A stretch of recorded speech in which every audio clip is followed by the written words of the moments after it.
What's going on, everybody? Welcome back to Inside the Five. It's Griff. Will. I'm Stav. And in this episode, we're going to be covering March Madness, round of 64, mostly round of 32.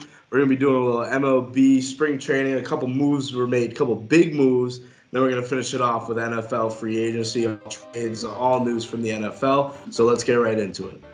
Let's do it. Do it.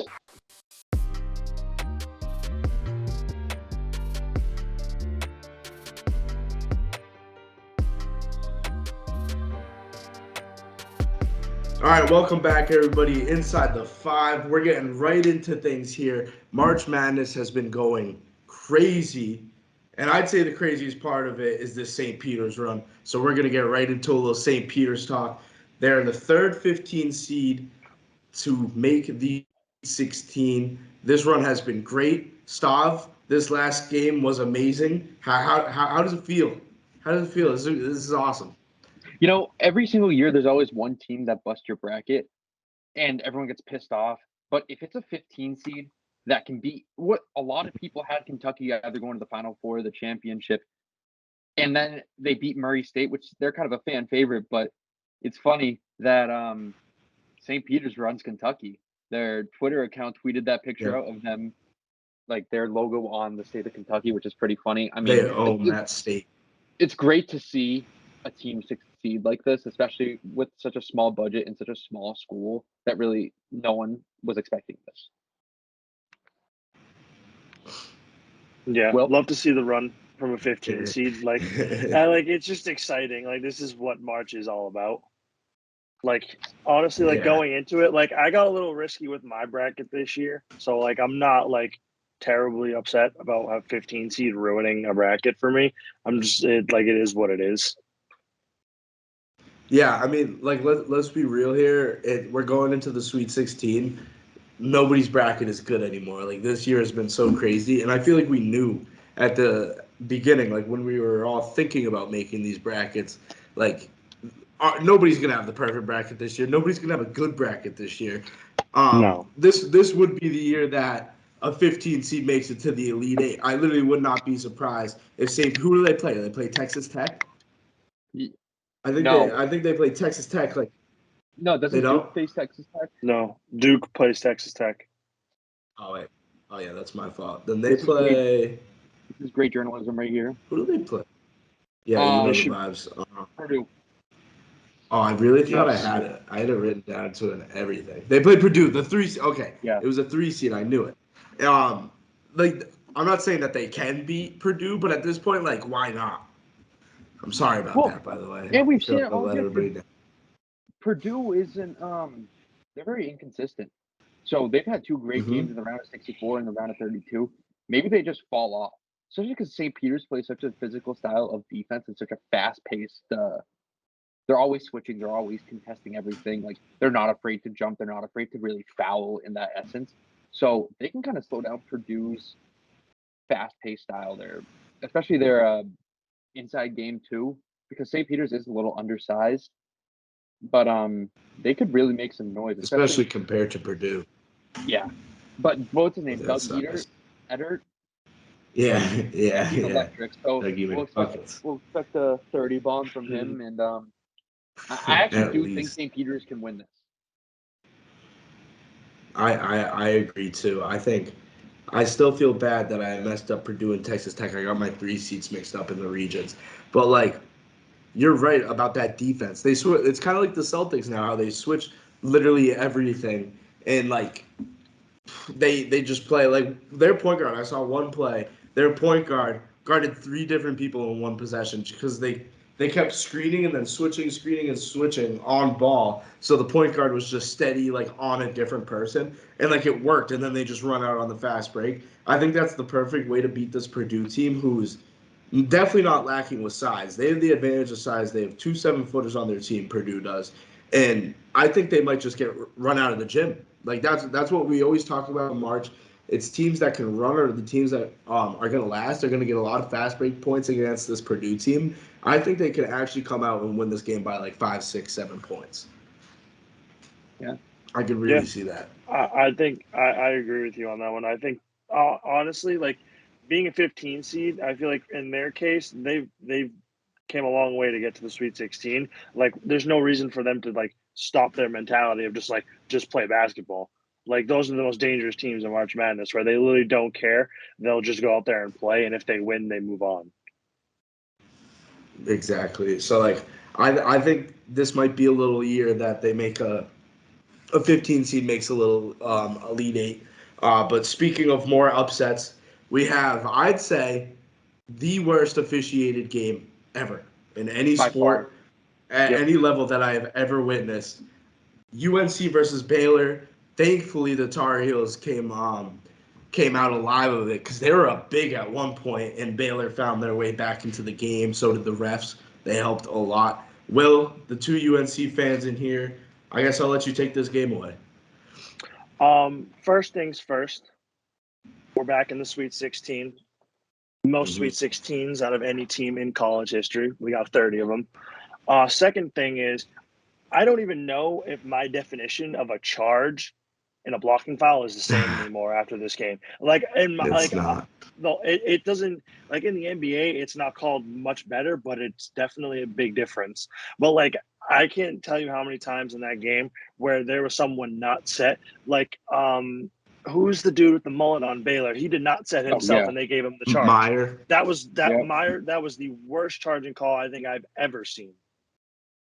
He wasn't even close to set. You never see someone getting called for a charge when both of their feet are right next to each other, and he just like hops over. Like, that's ridiculous. And that's just a microcosm of the bad officiating. I mean, we talked about this in our group chat as well as the game was going on. Every single time that Baylor was pressing, North Carolina was getting mugged, especially their guards. Like whole game. And pushed the whole game. Yeah. And the center would eventually have to come down and be the last option to get the ball. Yeah, Baycott. He would get slapped every time he touched the ball. Like, and no calls. I don't understand. He would lose the ball, and he'd be on the floor. Yeah, like they were getting hit hard every single time. Like, and that's not even it. The flagrant 2 on Manic was awful. That's a terrible call in that spot. At that point, I think UNC was up by like 20 or so. And, I mean, I think it was a little bit unnecessary. I think it should have been a flagrant 1 at most because he was boxing him out. It's not like it was just in the middle of a play and he just elbows him. He was boxing him out. He was looking to reach, but he hit him in the face. I understand that, like calling it a flagrant 1, not a flagrant 2 and ejecting him. So.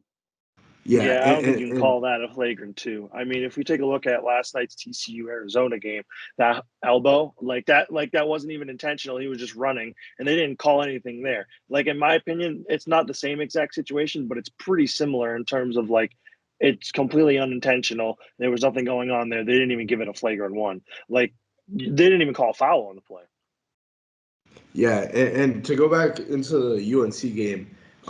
That was a big momentum change when Manic comes out of that game because he may not look like it, but Manic is kind of the guy for UNC right now. RJ Davis had a great game. Caleb Love didn't play that well, but he did his job on defense. He passed the ball around. Like, Caleb Love can get buckets, but really Brady Manic is a guy that we've been relying on the second half of the regular season through.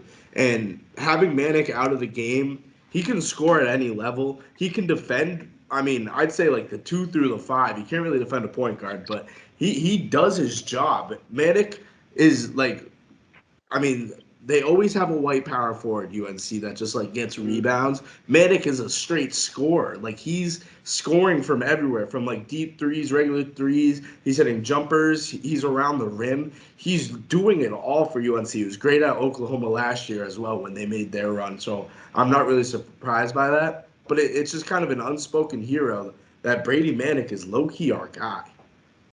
So when he comes out of this game, love it. It's a big momentum shift. It was huge momentum shift. I thought it was absolutely ridiculous, one for the call, and then they went on a run, and then they turned UNC back into underdogs when like it shouldn't even been that way. UNC, I mean, I'm sorry, I kind of worded this wrong. Brady Manic shows up in the big games, which is awesome because we're going to see this, especially against UCLA. Because isn't Johnny Juzang out, or is it Hakkas who's out?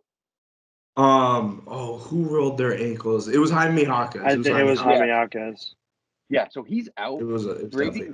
I think Brady Manek's gonna go off. Especially, I'm excited. I think they will really win this game. So, I'm excited. I mean, you guys are both UNC fans through and throughout, but I mean, I'm kind of rooting for them, especially because they're an 8 seed. They're always going to be considered an underdog for no reason. And I also hate when officiating it clearly benefits one side. Like I don't have a dog in the fight between Baylor or UNC, but like bad officiating and when a team comes out and beats all odds, that makes me a fan. So I'm going to be kind of rooting for them against UCLA. I really do think that they will make the Elite Eight.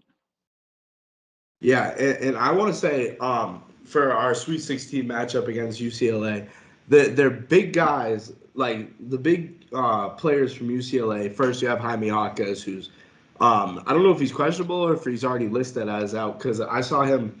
He was having a tough time. I was watching the UCLA round of 32 game, and Hakkas, he's been having trouble with both of his ankles all season. I think it was his left one he got rolled up on, and he couldn't make it back to the locker room.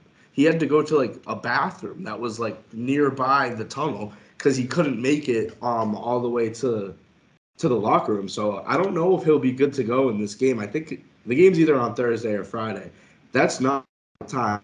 Look at the guys that they have. They still have Juzang. They still have Jules Bernard, and they still have their point guard Tiger Campbell, who's in my opinion one of the best college point guards in the nation right now. I love Tiger Campbell. He scores about like 12 a game, gets his assist, runs that offense. But I think that UNC matches up quite well against this team. I don't think they have anybody that's going to be able to stop Armando Bacot.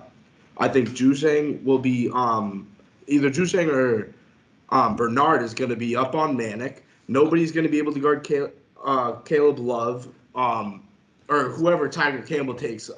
RJ Davis or Caleb Love, one of those guys is going to be open every other play. And then Leaky Black's going to do a lot on the defensive side as well to help us letting UCLA score. I really like our matchup, and I know UCLA is a 4 seed and we're an 8 seed.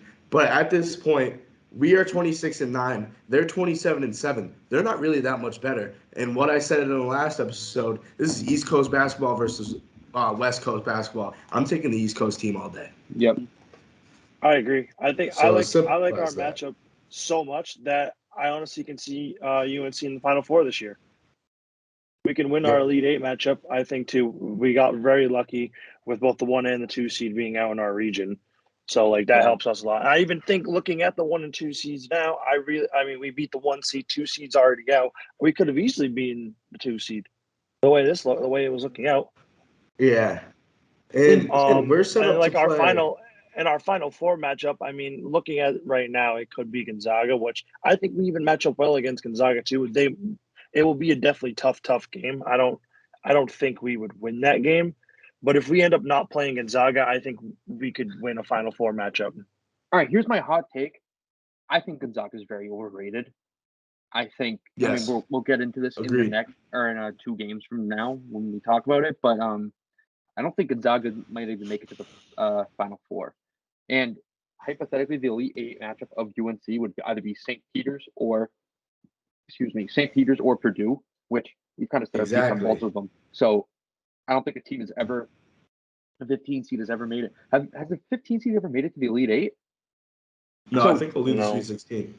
Yeah. So let alone if St. Peter's wins this game, let alone they'll make it to the final. They will not make it to the Final Four just based off of odds in history like that. But Purdue's inconsistent, so we'll see. I don't think they could I mean, I can see UNC in the Final Four, and their hypothetical matchups are Duke, Gonzaga, Texas Tech, and who's the other one? Or Arkansas? Gonzaga. Texas, so anything can happen. We've seen it throughout the round of 64 and the round of 32. So I'm really excited for this upcoming weekend. Yeah. And it's going to be an interesting one because there's a lot of routes, like you mentioned, UNC.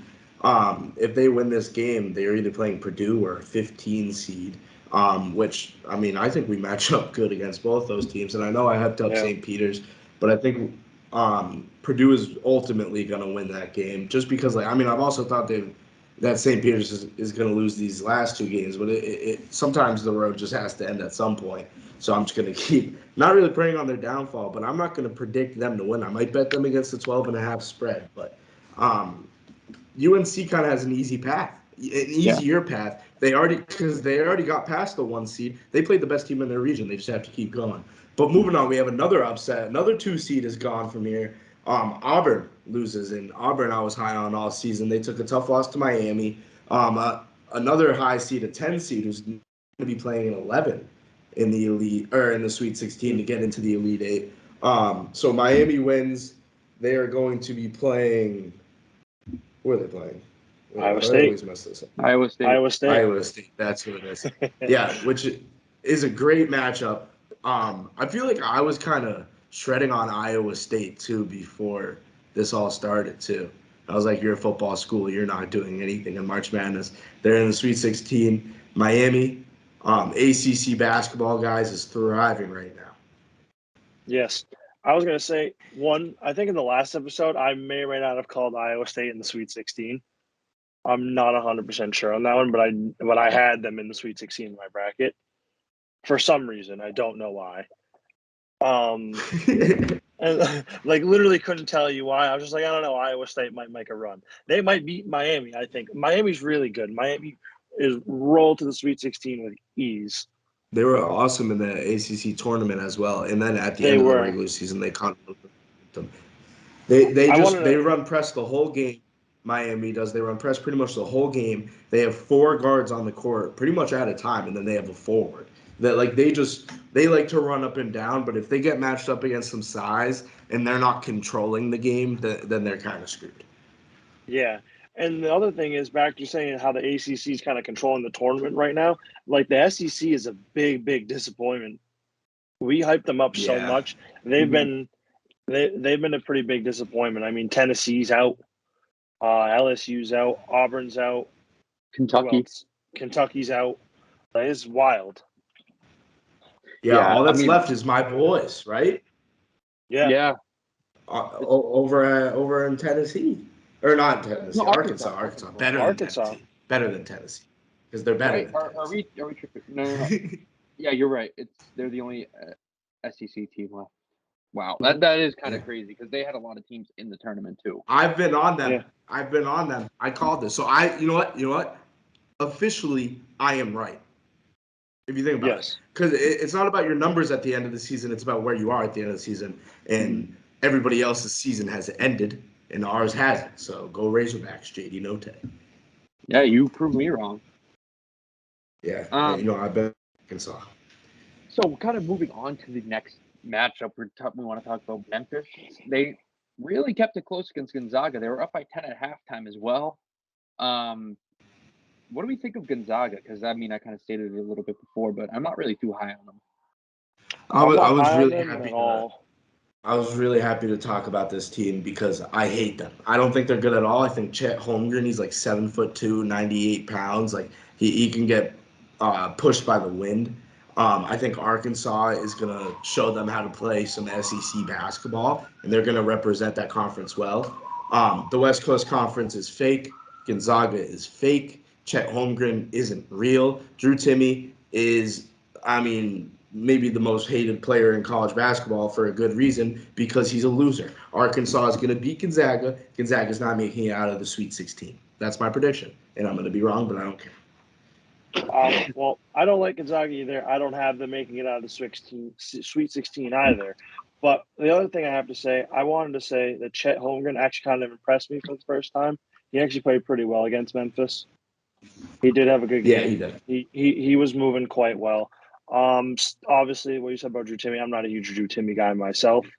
I don't know. It's just something about him. Duke for some odd reason. Yeah, he has that like Duke mentality where you just have to be like an ass to everyone like on the court, and you just can't be like a likable player, or else like you're just soft. Like that's just I don't understand how that even works. Like that's just like his mentality.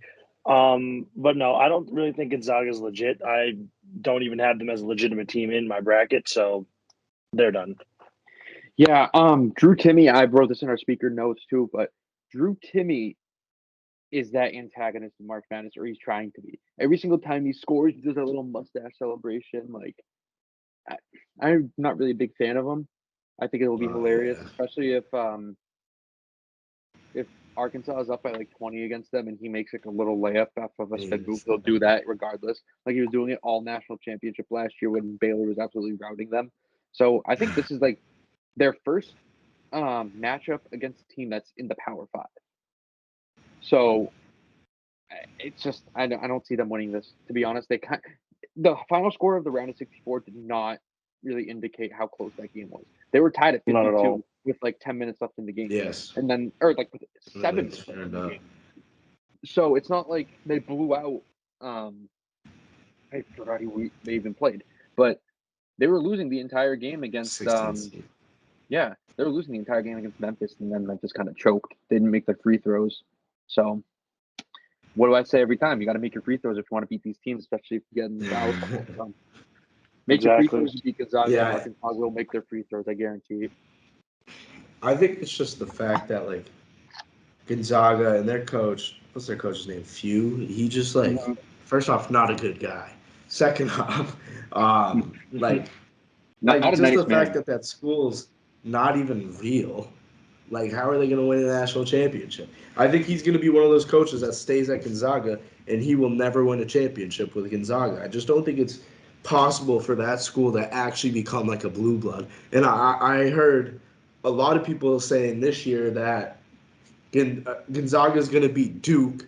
I think they would match up in the Final Four, and they're going to take over as the new Duke. Like, no, they're not. Like, Duke is losing their coach. Duke is still getting 5-star recruits. We saw it with Jared McCain, the Duke from TikTok, who committed there. Duke's going to stay as Duke. It actually doesn't even matter who their coach is anymore. They are that big. Like, they are that much of a power. That's like Bama. If Nick Saban left Bama, I guarantee you Bama is still number one in the nation every year just because who they are, like what that school is. It's the same thing with Duke. Duke is always fighting for national championships.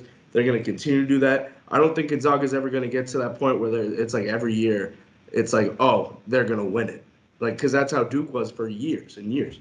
Gonzaga is always like, they're getting to the Final Four, maybe the championship. They're not going to win it because they can't. And I think a big part of it is Holmgren. I think he did play very well against Memphis, but like he needs to add some weight to get into the league. And he's going to get into the league. They're going to have him on like crazy programs. I think he's going to pan out. But just not the physical state that he's at right now. That can't be your best player, and you can't win a national championship with him as your best player. That's just in my opinion. I don't know how you guys feel about that.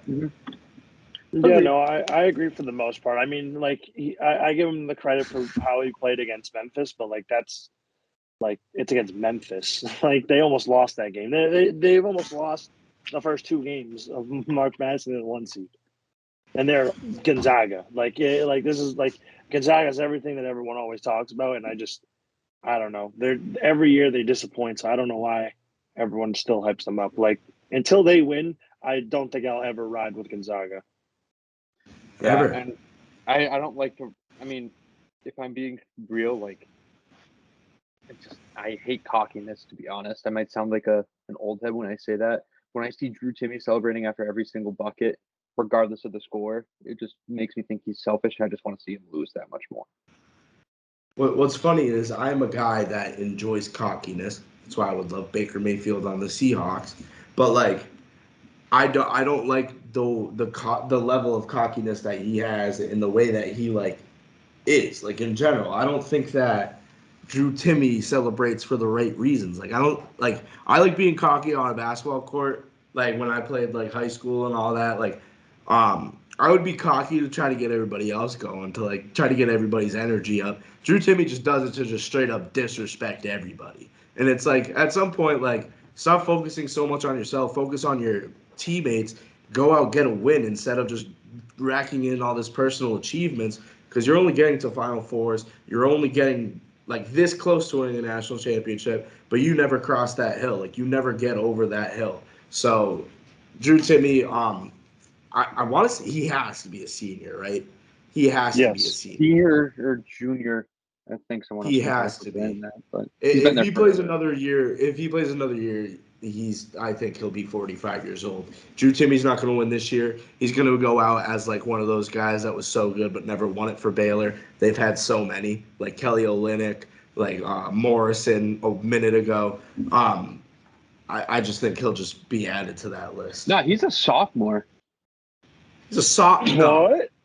Yeah. He's a sophomore. You're joking. He's a year older than us, technically. Like, he's 21 right now. Like in real life. So he might have, he reclassed in high school, and yeah, he's in our class. Like, when we're sitting here shitting on him. No, sophomore in college, and so are we. He's a sophomore in college, and so are we. That's great. I thought he was like 50. Yeah. Well, he's I actually could have sworn he was taking a fifth year right now. No, he's I 21 now. Fifth year. I actually thought he was a fifth year. He's 21 right now. Yeah. And you guys are both 20. I'm 19. Yeah. Oh my gosh! Wait, he's not old. I actually he has to stay all 4 years, like, right? He's staying all 4 years. Yeah, no, he's not an NBA player. That's what I'm saying. Absolutely not. He's like Luka Garza, but worse. Oh. Yeah. No, he won't make it. He's like Luke May. Will. He's like Luke May from UNC. That's exactly who he is. But he's better though. Like, not even really. Like, Luke May won a championship. Well, okay, that's different. I mean, like, skill set. Like he actually has a really good skill set. Like, I'm not going to discredit him completely. Luke May's jumper was crazy. No, I know. I'm not going to be fully biased, but like, yeah. No, Drew Timmy's. I don't know. Speaking of annoying people that we don't like, Duke barely beats Michigan State. Congrats, Duke. I have the biggest bone to pick with this game, and it's not even funny. You go ahead. I don't really care about this game too much. I fully dislike the whole post-game interview that Coach K gave. He swore that they were like a 16 seed that played against Michigan State. They were like, the players did this. This was all for them. Like, they decided to step in this game, and they did it for themselves. It isn't even about coaching. Like, what are you talking about, dude? Like, you guys are a 2 seed in the nation. Are you kidding me? Yeah. Like, this is an underdog were supposed story. to be a 1 You guys should have won this game by a lot more. Like, Michigan State isn't all that. No, you know what I did? They made Duke look like fools. You know what I did like though? Banchero looked good. Like Banchero actually had a decent game. He did look good. He had a so I'm not mad at if a player is good from Duke, I can't lie. A player is good from Duke. They're a powerhouse. I'll never say a player is not good from Duke.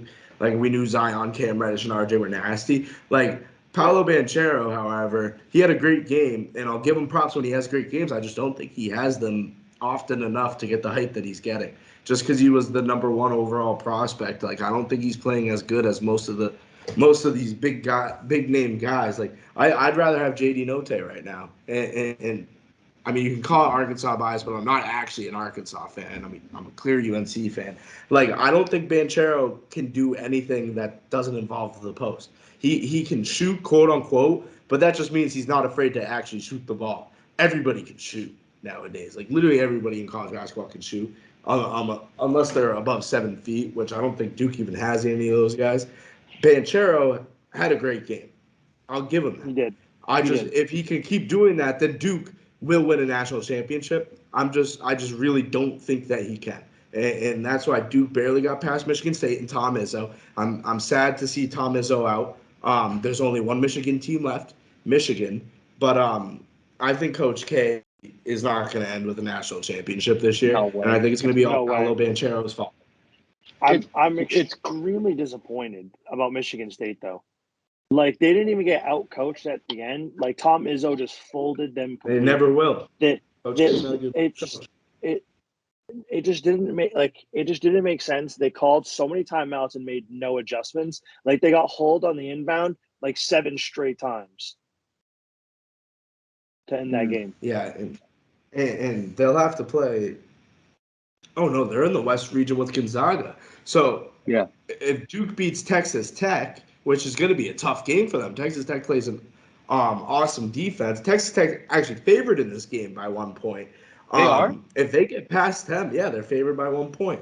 If they get past this game, they're going to have to play the winner of Gonzaga against Arkansas. Who wins this game, Gonzaga or Duke? Stop. What do you think? If it were to happen, because I actually don't think either of those teams are going to advance. Oh, wow. Yeah, This would just be the worst game ever for me to watch because I hate both of them. Yeah, like that. This is like the worst case scenario. Come back to me. I really need to clear my mind before I. Well, this is like worst case scenario for that's March a nightmare. Madness. That's a nightmare scenario. Like I can't wait to get the Gonzaga 1 seed versus Coach K's possible last game. Like, is he gonna go to the final? Like, it's just like, oh my god, like, like gross.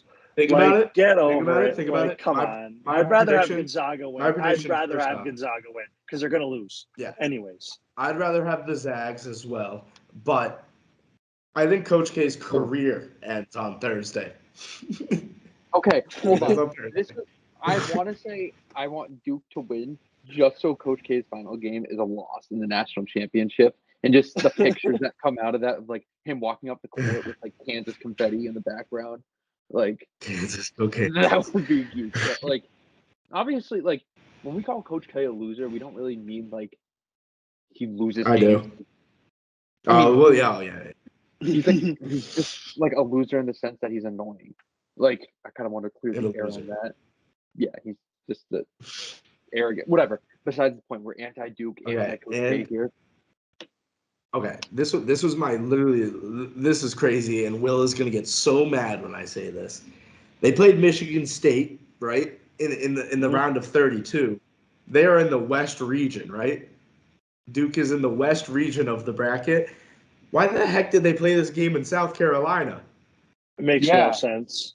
Makes no sense. Honestly, I have a different prediction of how Coach K's career ends. I bet you Duke pulls out against Gonzaga. They make it to the Final Four. So does UNC. UNC best Coach K one last time, and he's out. He's out of here. Imagine. Oh, no, if they match up against UNC, UNC is winning. I guarantee it. They're winning.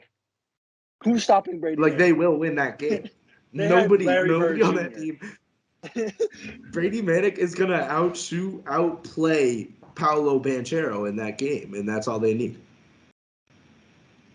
That would be crazy. That would be crazy if that were to happen. Brady Manick outplays him. Brady Manick's the first pick in the draft, and Brady Manick becomes the greatest player of all time.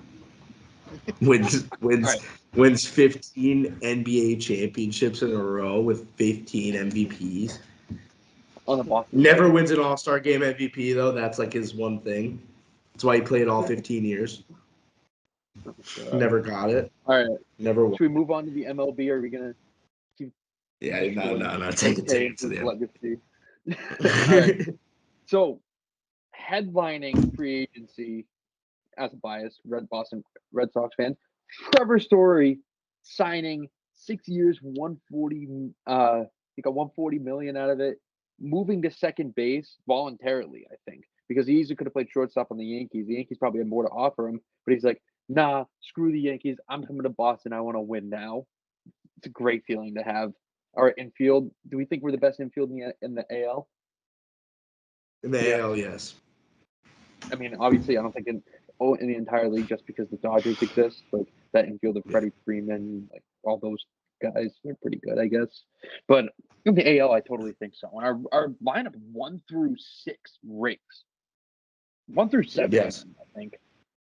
Like if Bobby. I think if Bobby can heat up, that's awesome. But once we get like to Vasquez, I feel like Vasquez just hits the same every year. And then JBJ, I have literally no faith in Jackie Bradley Jr. this year. I have no faith in him. Zero. I mean, there's still some free agency. Free agent outfielders like Tommy Pham still out there, Michael Conforto. If we could bring either of those guys on board, that lineup. Conforto would be a great signing. I would, if we signed Conforto, he would be this year's Hunter Renfroe, in my opinion. He has that capability. And I mean, if they don't sign another like right fielder or corner outfielder, I do think Duran is going to be on the roster throughout the year, and I think he will be swapping in with Jackie Bradley Jr. against righty pitchers. I wanted to say this. I'm hoping my laptop doesn't die. I wanted to say this. I was going to switch over to my iPad.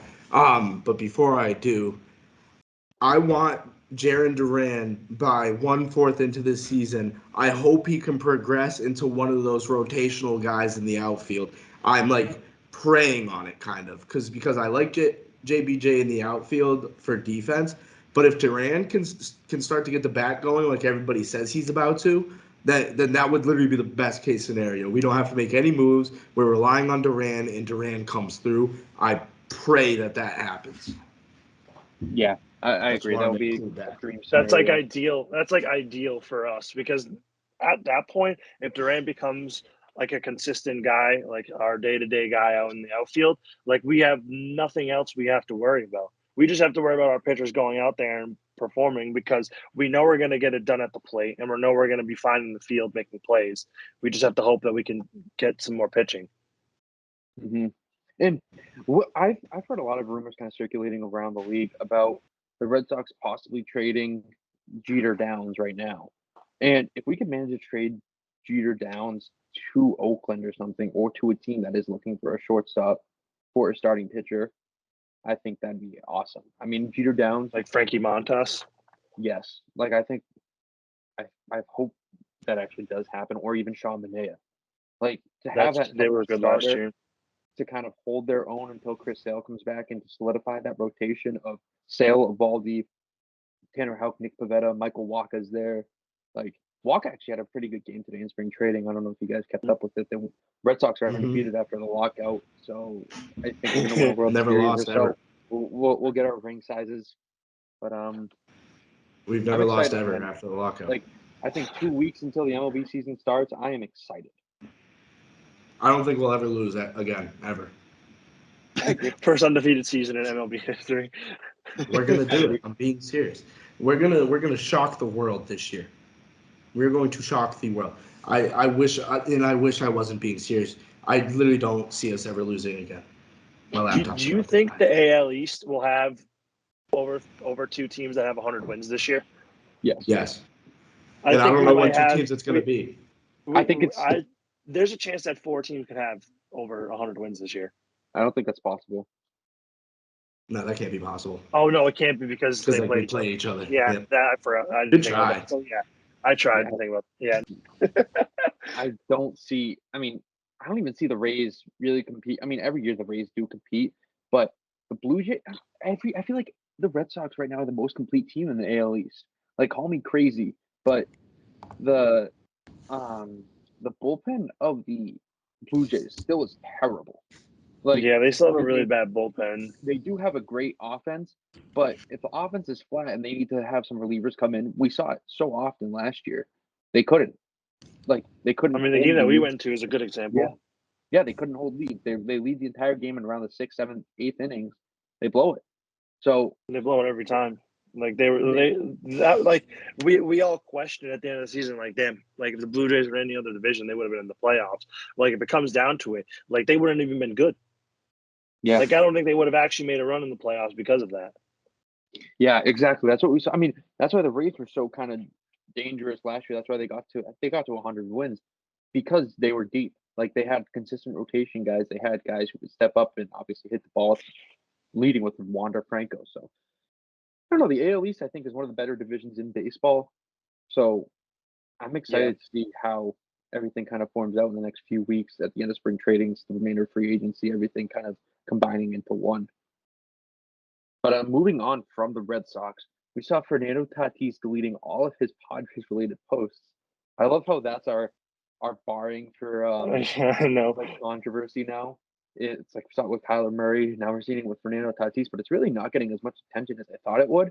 So, what do you have to say about that? Well, what do you think? Do you think anything's there? I feel like I don't know. I feel like it's so risky to say that there's something there because he just signed a deal, but like something leads me to think that there could be something there because of all like.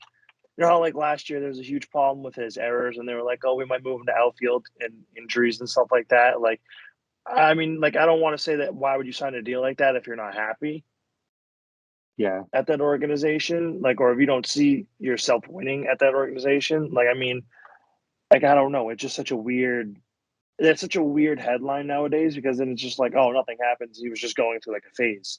Like it could be like a personal thing, not even like a team thing. Like he could just not even want social media at the moment. He's just like, I am who I am, kind of thing. Yeah.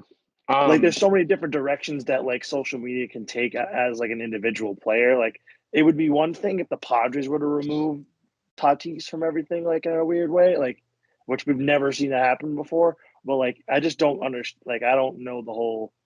I don't know. With Kyler Murray, I feel like it was a bigger deal than it is with Tatis right now because like Kyler Murray could genuinely move somewhere else, and that could be like a problem.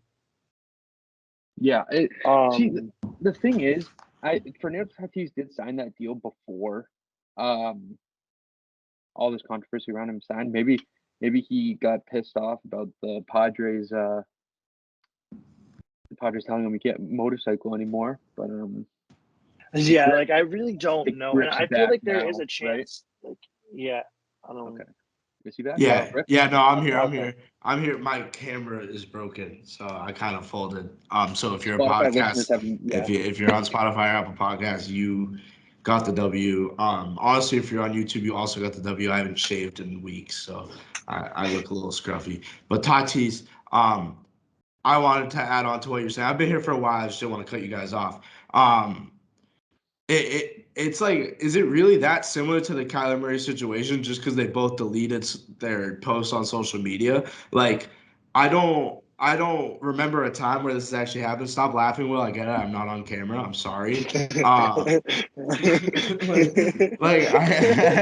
I'm sorry. I get that. Like, I'm joking. It's a big deal in a sense, but Kyler Murray's was like out of the blue. Like, we just know that Fernando Tatis is just like overreacting because he just wants to ride his motorcycle. Like you get paid millions of dollars. Stop riding your motorcycle. Like honestly, I think if I was getting paid millions of dollars to play any sport, I would have a driver. Like, and I would be sitting in the back seat of cars for the rest of my life. Like I don't know how you guys feel about that. Like, Will, wouldn't you also do that? I would never drive a day in my life.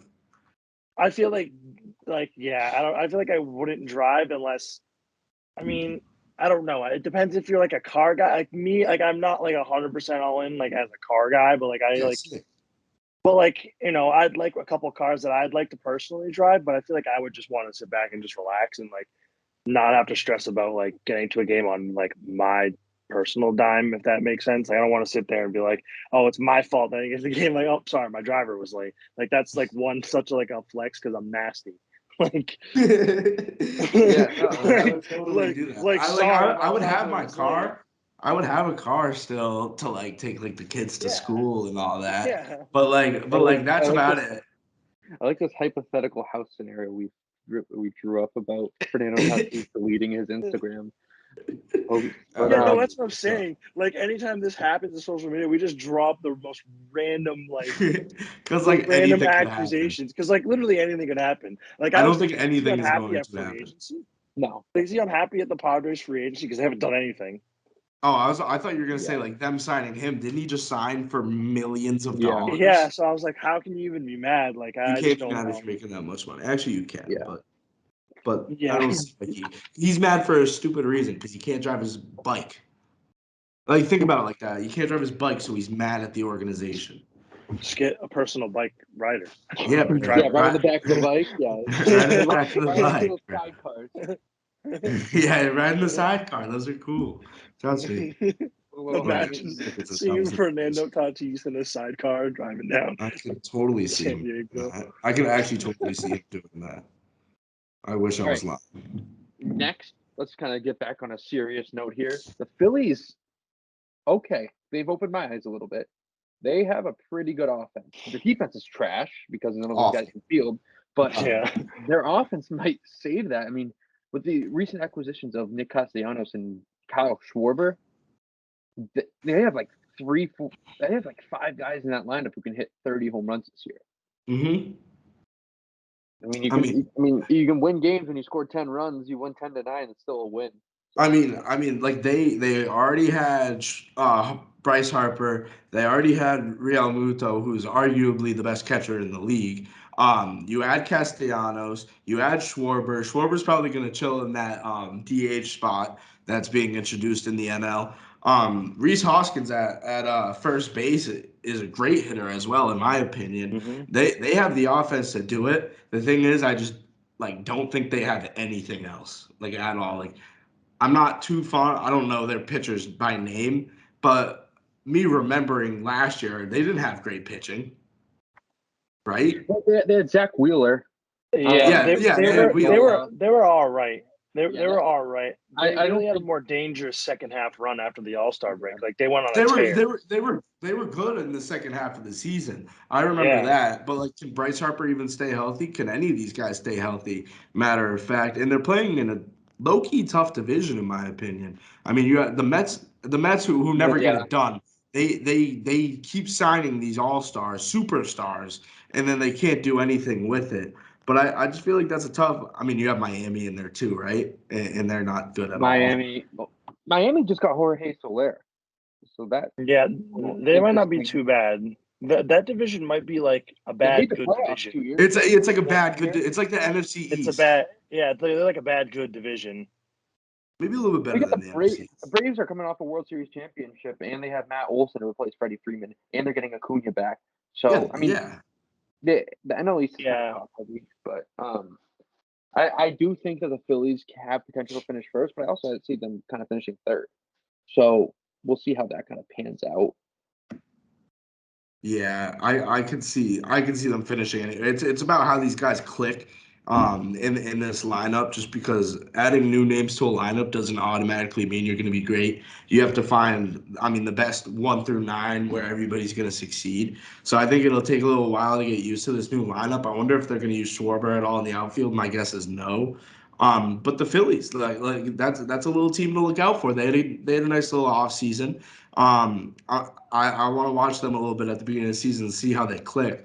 But I just thought we should mention them because they've done good in the offseason. I give their offseason grade an A.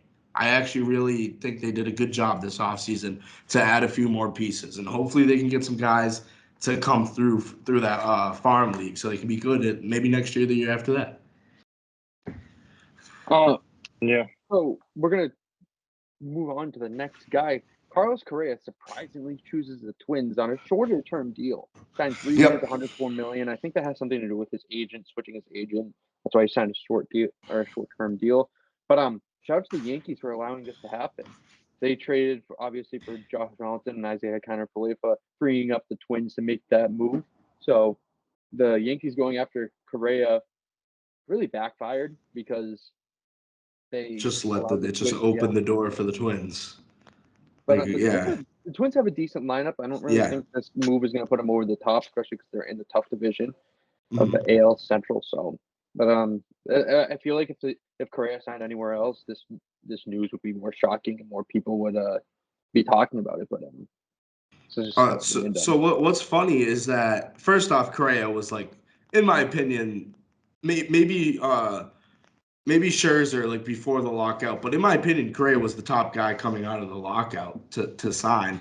And there was a few guys around him, but I think Correa was really the number one when it came to free agents after the lockout. So I thought wherever he went was going to be huge news. I think the fact that he went to the Twins just automatically makes it less big news because he's going into Minnesota where nobody's going to watch him. I watched I watched 2 Twins series last year, maybe one, and they were playing the Red Sox. So that's the only time I'll be watching the Twins. I think it's gonna stay. I think that the Twins low key have a nice little roster. So Correa's going there on a short term deal to see if they can really put it together because I think they have in my opinion, they have a good amount of names. They just had a Gary Sanchez who hopefully can find his bat again. I think he lost it a couple of years ago. They have Miguel Sano, Gio Urshela, who's honestly not even that bad. Buxton in the outfield, Kepler in the outfield. They have some names. And I think Correa's just going for a little trial period, a quick little 3-year deal. I thought Correa was going to sign a 15-year deal. He proved me wrong. He's going to go there for a couple of years and then probably switch up when they can't do anything. Yeah, I mean, it has we just kind of said, he has the opt out after the first year or after the second year. So he's second, third. Yeah, he's definitely not going to stay there all 3 years. No way. What was this going to lead me to? I was about to say something that I completely. Oh yeah, the Red Sox open up their home series against the Twins. So that is true. we will see Correa firsthand at Fenway Park. Maybe we should go, guys. Opening day, you guys want to go? Should we go to opening day? I've never been to an opening day. Me neither. I kind of want to do it. Well, you're on mute. Yeah. Oh, my bad. I said the Twins have good pitchers, so they're not actually a bad team, but their division stuff. But no, I've never been to an opening day either. I'd be down for that.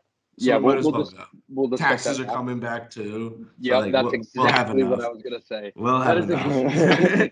All right. If we bought tickets right now, I would not have enough.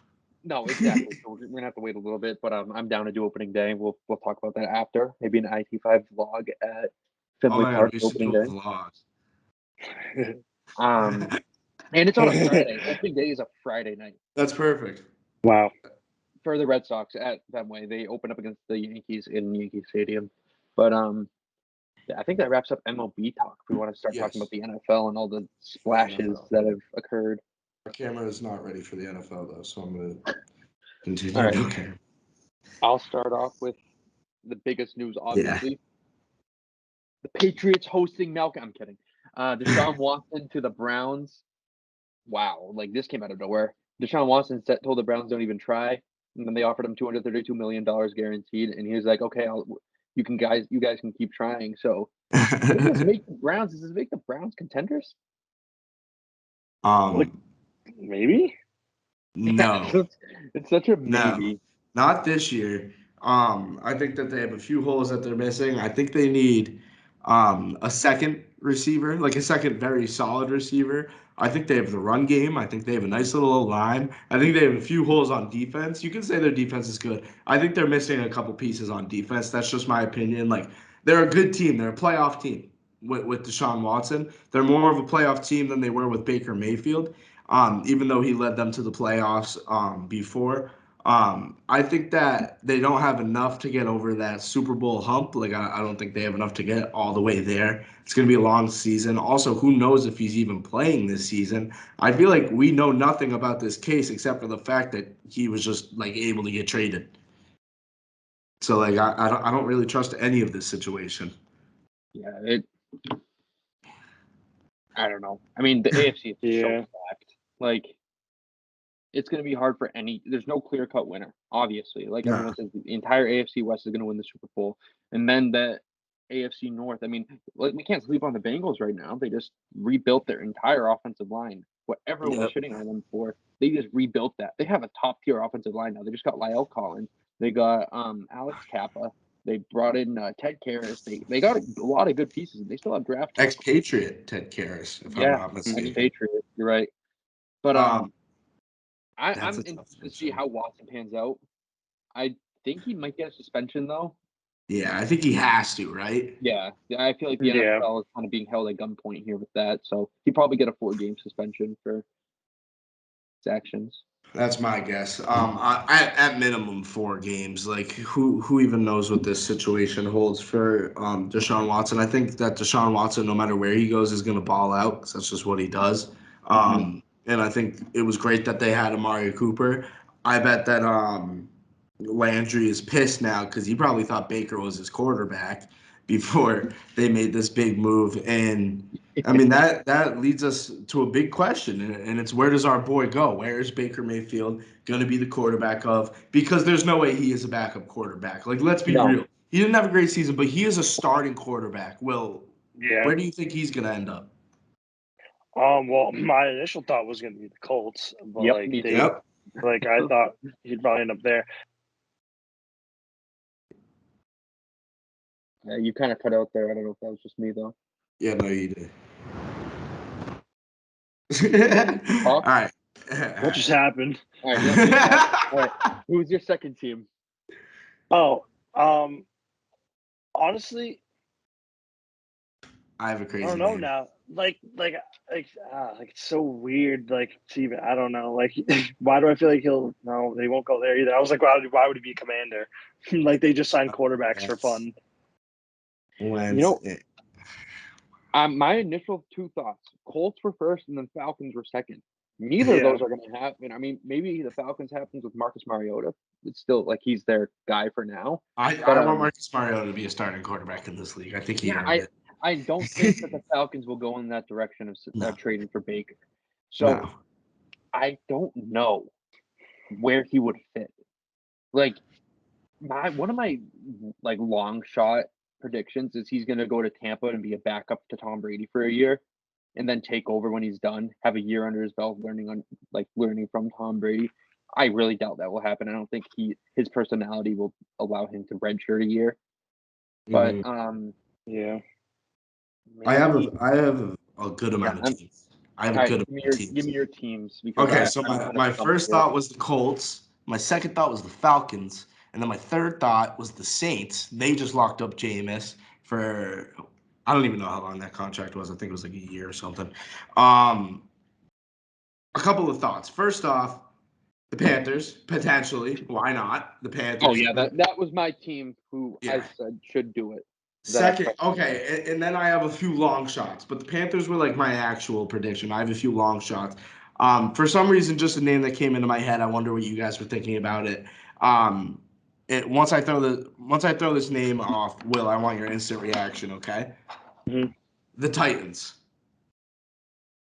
Interesting. Yeah, I feel like they're ready to give up on Tannehill. I feel like they know he doesn't make winning plays. I don't know why. I was just like the first name that came to mind. Like after I thought of all those names that weren't actually going to happen, I was like the Titans. I don't know why. I just thought like, is Baker better than Ryan Tannehill? Yeah, I think so. I think Baker I think so a lot of shit because Baker is a winning quarterback in the NFL.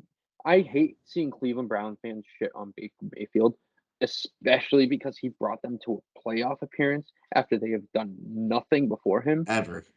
And he was hurt all of last year. I really don't care what anyone says. Yes, he was hurt. So wherever he goes, they will be a winning team. Especially if he goes to the Titans, that Titans team becomes a lot more dangerous than with Tannehill. I think a lot more people will take them serious with Baker. And that's why I threw that name out there. Because, like, what if it actually happens like that? I feel like that's a good move. Yeah, that is a good move for the Titans. Yeah. I don't know if the Browns would necessarily do that. They probably want to trade him to the NFC. I have another team that I just thought of. Even though he just signed a 1-year extension, what about the Vikings? Yes, that was another team that came up to mind. But I think the 1-year extension, it being $35 million, I think there's no chance. Yeah. Just like based off what that there's just too much money. I have a couple more teams. I don't like. I'm just gonna name off some teams here. The Giants in a quarterback battle against Danny Dimes. Are they going to give up on Danny Dimes? Same division. The Eagles. Are they really? Because for some reason I feel like word out of there is they're never happy, ever, the Eagles with Fields. So like, what if they bring in Baker? And I'm not saying Baker's going to be a starter there, but like, what if he goes somewhere and has a QB battle with Jalen Hurts? Yeah, or you could go to the 49ers, have a QB battle with Trey Lance, and he would probably win it too, because Trey Lance is terrible. And Drew Lock's the third best quarterback in the NFC West. He's better than Kyler. I hate Kyler Murray. I think he's over. But I don't know. It's like wherever Baker goes, I'll just sit there and be like, oh, I could see that working out.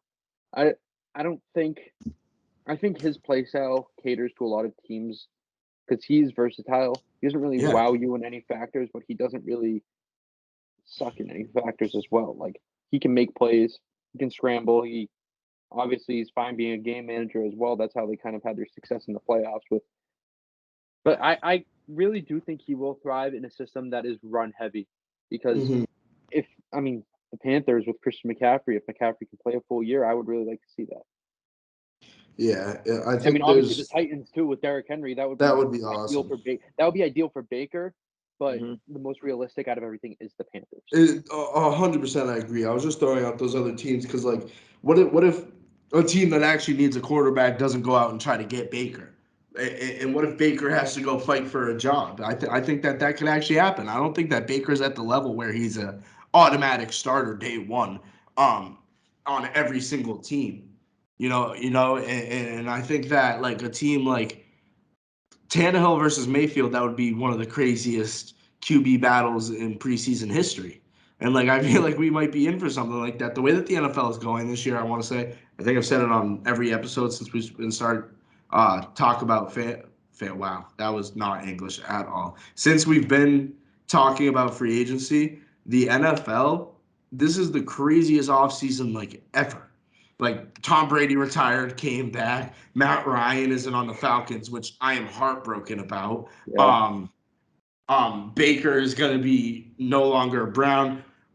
Aaron Rodgers came back after he pretty much said that he wasn't coming back. Russell Wilson is playing the team that he absolutely destroyed a couple years ago in the Super Bowl, and the Broncos are going to be fourth in the AFC West when Russell Wilson's out of his prime. But this offseason has been insane. Like, I don't know. I can't remember. Do either of you guys remember an offseason crazier than this? This is the greatest offseason in our lifetime.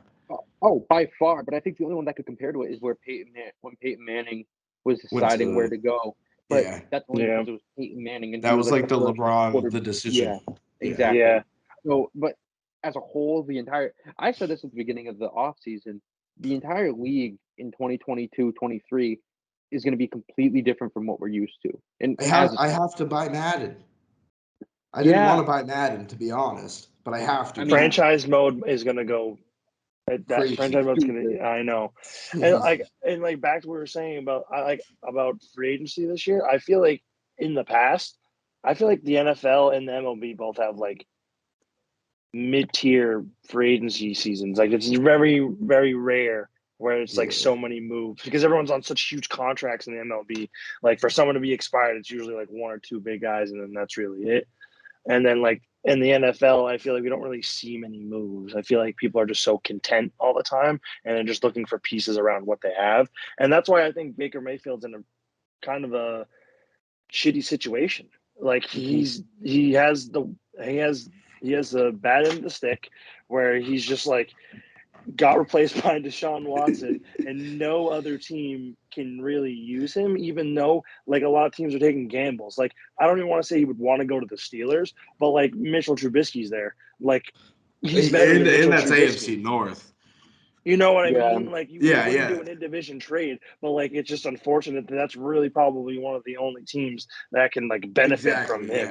Yeah, you're right about that. Well, all right, we're talking about Baker Mayfield. What about Jimmy G? Because Jimmy G and Baker Mayfield, I feel like, are very comparable quarterbacks. And a lot of the teams that have been kind of rumored to Jimmy G and Baker Mayfield are all kind of the same because they're kind of very similar quarterbacks. Yeah. And who knows if the 49ers actually move on from Jimmy because Trey Lance isn't a guarantee. It's kind of like that. It's like that saying, the devil you know is better than the one you don't know. So maybe the 49ers are kind of like in that mindset of, all right, fully healthy, we can compete with the best of the best. Like we made it to the NFC Championship with Jimmy Garoppolo.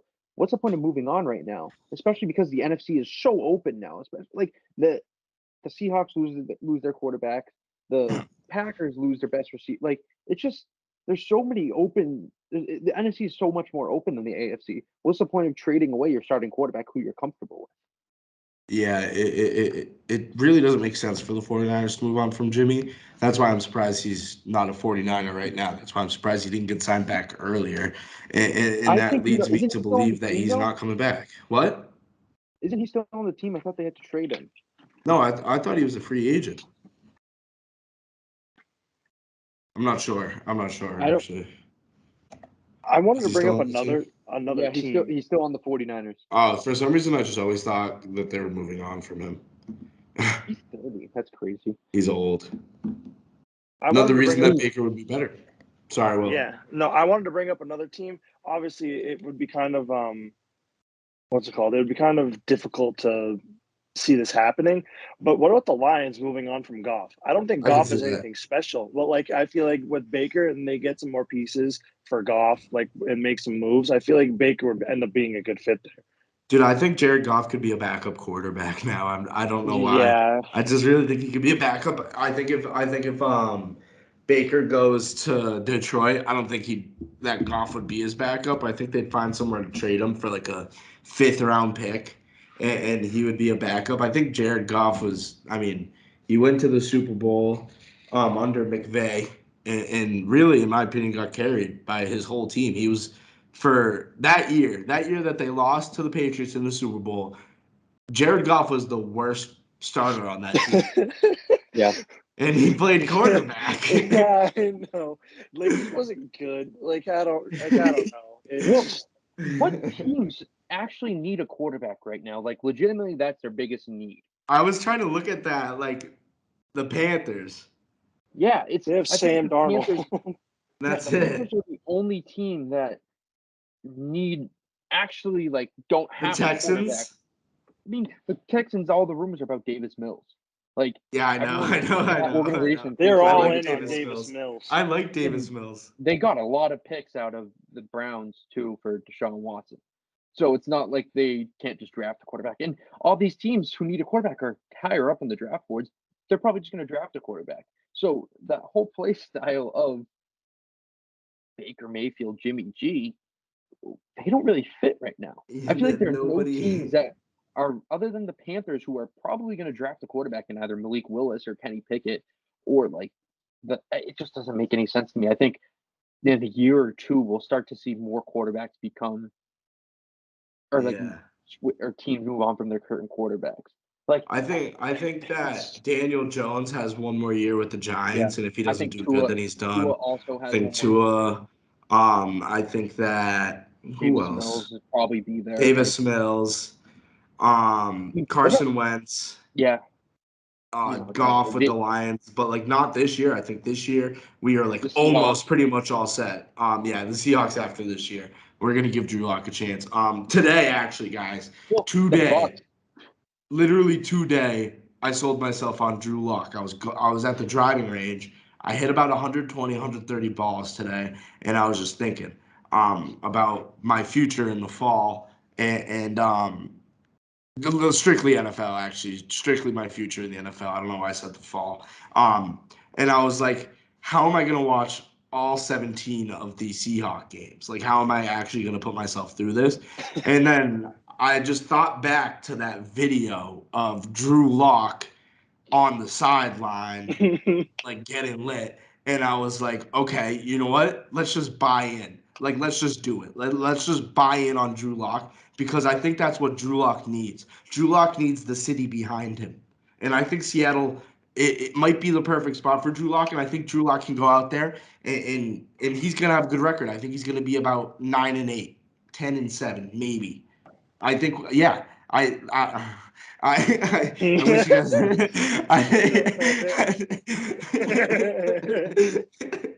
I don't know, dude. We stink. We're terrible. I think I undersold myself on Drew Lock. No, maybe 9-8.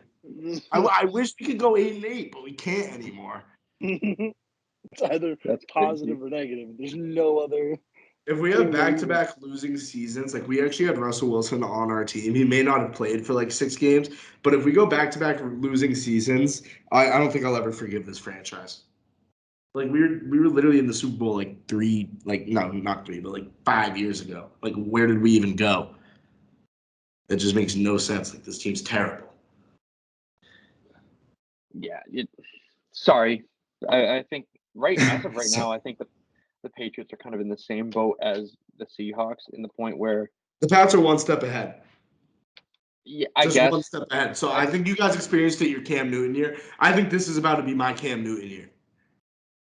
Why? Where Drew Lock plays to an MVP level for the first 3 years, gets COVID, or 3 games, and then gets COVID, and then sucks, and then you draft Mac Jones.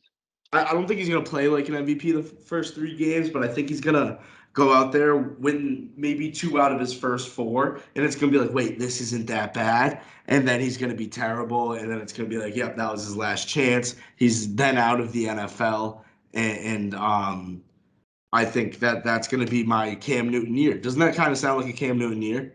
Yeah, I can see that. I think that's what I think is going to happen. Shout out to the YouTube viewers right now who are so me. down. Yeah, so down bad on Hello. YouTube now. Just me here. Will disappeared, but I might edit my face on it because I'm editing it tonight. Like a selfie, that'd be pretty cool. But he said his Wi-Fi went out.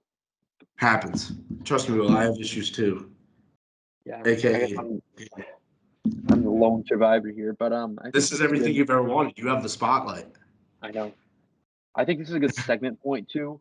Devontae Adams going to the Raiders. I think that news shocked a lot of people because no one really knew that Davante Adams was that down bad with the Because it was like, Packers. no, it's like everybody knew it, but nobody actually thought it was that bad because of Aaron Rodgers was also there.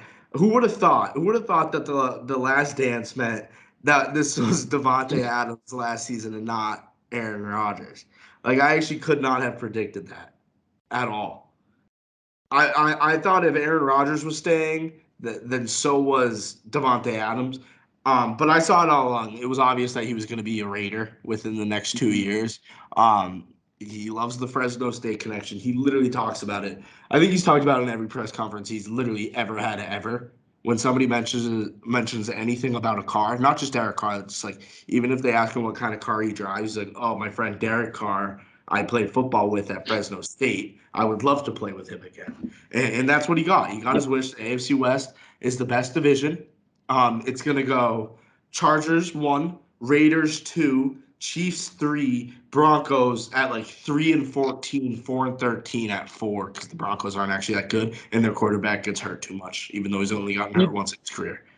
And I don't know I miss how serious you were with those standings predictions, but do you think that the Chiefs get better with Juju, with that signing of Juju? Because he's a wide receiver 1, and now you have 3 deadly weapons with Juju, Tyreek, and Travis Kelce with Patrick Mahomes at quarterback. No one can guard that. You know what? You can't guard Tyreek and Travis. Now you have Juju Smith, who's an actual big body to go up and make catches in traffic.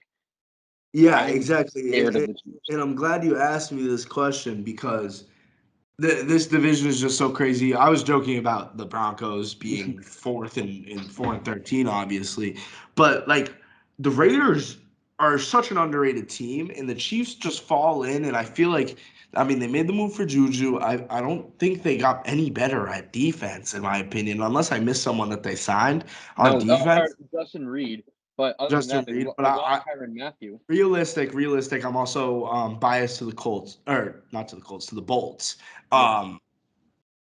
Unbiased opinion, this is how it's going to go. The Chiefs are going to be the 1 seed. They have Patrick Mahomes. He's the most skilled quarterback ever. He's not the greatest quarterback ever, but he has the most talent. And then the 2 is going to be a big fight, and whoever doesn't get the 2 seed is going to be the 4 seed. You know, like it's going to be the Chiefs in 1 is pretty much what I'm going to say. You know, when Larry Bird went to the 3-point competition, he was like, who's going to get second? After the Chiefs, it's like, who's going to get second? Like, all these guys are amazing. All these teams are amazing.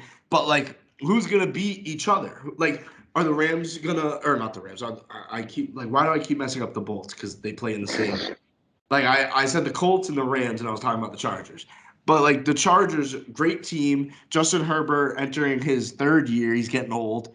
Best 18-year-old in the NFL. Best 18-year-old in the NBA. Obviously, Jason Tatum. The Chargers are a great team. They made a couple moves on that defense. They got Mack. They got – who'd they get? The corner. J.C. Jackson. J.C. Jackson paired up with Asante Samuel Jr. Like, they made some moves. They're going to be a great team. The Raiders got Davante Adams. They got a couple pieces. They got Chandler Jones, if I'm not mistaken. They made moves, and obviously we know everything that the Broncos have done. It's literally just like all of these guys would definitely be the 1 in the NFC East. Would probably be they'd be a 1 or 2 seed in every other division. Whoever this 3 and 4 is going to be. It's so hard to predict actually what they're going to be. But for some odd reason, I just don't think the Broncos are actually going to pan out. And I think that they made a couple big moves. I don't think they made enough moves, in my opinion. And they had a nice young core. But just the chemistry that they lack. And all the Raiders did with chemistry is defense, in my opinion, you don't need as much chemistry as you need on offense because you're not throwing the ball to somebody else. You know, like everybody has their own centralized job and they have to work together as a unit to accomplish their own individual needs. But like the D-line gets sacks or stops the run. The middle linebackers kind of control the whole thing. So the middle linebackers need to have some chemistry. And then the corners just lock each other down unless they're in zone. Same with safeties unless they're in zone. I think that the Broncos are going to have a tough start to the season, and I think that's going to screw them because you have to be hot the whole season if you're in this division. Sorry for such a long answer, but this division is insane. Like there's literally no possible predict. This is March Madness. Like that division is March Madness. I literally do not know what's going to happen. And that's why I'm 1-6 in betting March Madness. I don't think I'll be that successful in betting on AFC West matchups either until I actually get a look at it. I feel like by halfway through the season, we'll know. We'll be like, oh, this is going to be the mystery. I'm kind of tailing off of what you just said. A major key for these teams obviously should be winning road games. Yes. Obviously, huge. you have to win your home games. Yep. But the teams that can go into their opponent's house or rival's house, kick down the doors, take their shoes off, make them feel comfortable, those are the teams that are going to win this division. And the Chiefs are not really scared of any environment. We've kind of seen that.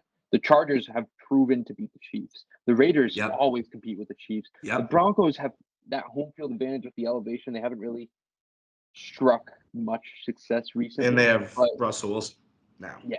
So I think the Broncos, you're right. I think the Broncos are kind of the odd man out here with the overall success of the lineup.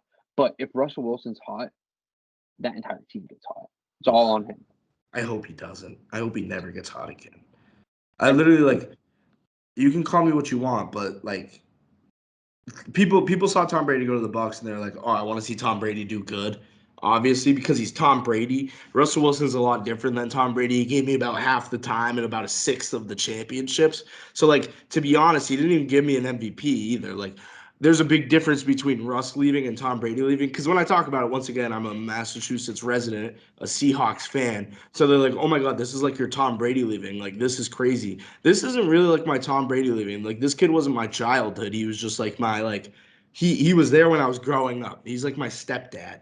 And that my parents got divorced when I was 10, and he's like my stepdad. That's who Russell Wilson is. That's the way that I have to see it. He came about halfway, at the halfway point, because I'm 20 now. He came when I was 10. He brought me a championship. I was there. I had an emotional connection with him, and now he's gone like the wind. So I think that this is a lot different than the Tom Brady situation. It's still very sad because he was the best quarterback in Seahawk history. I'm glad that I got to witness that. I'm a little bit more sad about Bobby Wagner, to be honest, because Bobby Wagner gave literally everything he had into Seattle, to the fan base, to the team, to every individual that's in the Pacific Northwest. Bobby Wagner was that man, and Bobby Wagner ran that team for 10 years. Right when he stepped in the door, he ran that team. And that's why he was the fifth captain, the one that's in all gold on his patch. And that's why Russell Wilson wasn't like that. And the way that we let him go was just so sad. So a lot of people ask me about Russell Wilson because he gets all the hype and the name. But nobody asked me about Bobby Wagner. And Bobby Wagner, who's probably going to end up on the Broncos. That's my prediction. I just think that it was very sad to see him go. And I'm done being sad about Russell Wilson because, he gave me one championship. He gave me one Super Bowl loss, and he gave me that's about it. Honestly, he gave me a nice little week when I was at the Seahawks training camp as well. And that's about it. Tom Brady gave you guys 20 years, 6 championships, right? 6. Yeah, that's a lot. I only got 1/6 of that. If you think about it, think about it that way. And I keep branching off on this, but Will's back now. So Will, what we were talking about was the AFC West and how it's going to line up. I said it's kind of like March Madness, where it's I actually don't even know what's going to happen. I also said that the Chiefs are going to be the one just because it's the Chiefs and it's Patrick Mahomes. Mm-hmm. And it's kind of like a Larry Bird 3-point contest situation where it's all right, now who's going to be the second seed? So Will, if you can actually think of it, because I couldn't, so your answer can be no to this. How is the AFC West going to pan out? Who's going to be 1? Who's going to be 2, 3, and 4? Sorry, back just had a surge. It's a tough day. It's a tough day to be a podcast. Yeah, it happens. I just wasn't ready for everything. Shout out just turned back on that one. I don't know. Part of me, part of me like wants to say the Chargers because I'm a Chargers fan. Yes, the other part of me wants to say the Raiders because the Raiders are nasty. Well, like I don't know. Like there might be a tie. There might be a tie. Serious. No, like I don't know. Really might be. Like I couldn't actually tell you. Yeah, I like it's madness, and the AFC West is gonna be the greatest division in football next year. I actually don't even really think there's a debate around that. But anyways, Will, you joined us on perfect timing because I don't think we have anything else to cover. So I think that's gonna do it for this episode. Unless you guys got anything else. No, that's it. Very good. All right. Well, I apologize for all the hiccups on this episode. Next episode will be better. My camera will be here. Stav, shout out to you. Smooth sailing the whole episode. No mess ups. I mean, it was a decent day for the podcast listeners, for the podcast viewers. You didn't get to see my beautiful face for like half of it. You didn't get to see Will's face for like 10 minutes, which was probably a good refresher for you guys. But I'm all jokes. But anyways, we will see you guys on Friday. Sadly, we will not be talking about any March Madness because games start on Thursday, record on Wednesday. But yeah, have a good week, guys. We will see you on Friday. The Red Sox will still remain undefeated. And peace. Peace. Peace.